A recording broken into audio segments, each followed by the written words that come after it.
ความยากจนเหมือนคนหมดเนื้อกินตัวบ้านที่ก็ถูกน้ำท่วมเหมือนกันที่ประจวบคีรีขันธ์เหมือนกันไปทุกครอบครัวพื้นนาก็ร่มไรแตงก็จมเสียหายไปทั่วที่จริงเหมือนคนหมดตัวแล้วนะแก้วตาน้ำท่วมที่ต้องผิดหวังชอกช้ำที่พิษเช้าคำปล่อยให้น้ำท่วมไปกว่า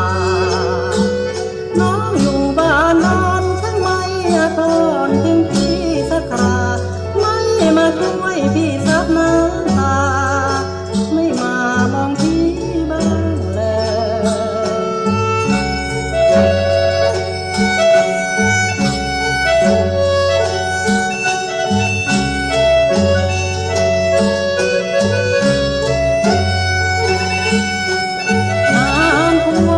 ต้องผิดหวังชอกช้ำที่พิษเช้าคำปล่อยให้น้ำท่วมตายกว่าน้องอยู่บ้านนอนช่างไม่ทนถึงพี่สักคราไม่มาช่วยพี่ซับน้ำตาไม่มามองพี่บ้าง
ความยากจน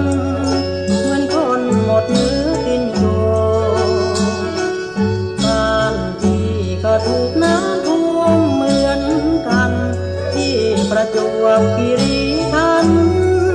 เหมือนกันไปทุกครอบครัวพื้นนาก็ร่มไรแตงก็จมเสียหายไปทั่วที่จริงเหมือนคนหมดตัวแล้วนะแก้วตาน้ำท่วมที่ต้องผิดหวัง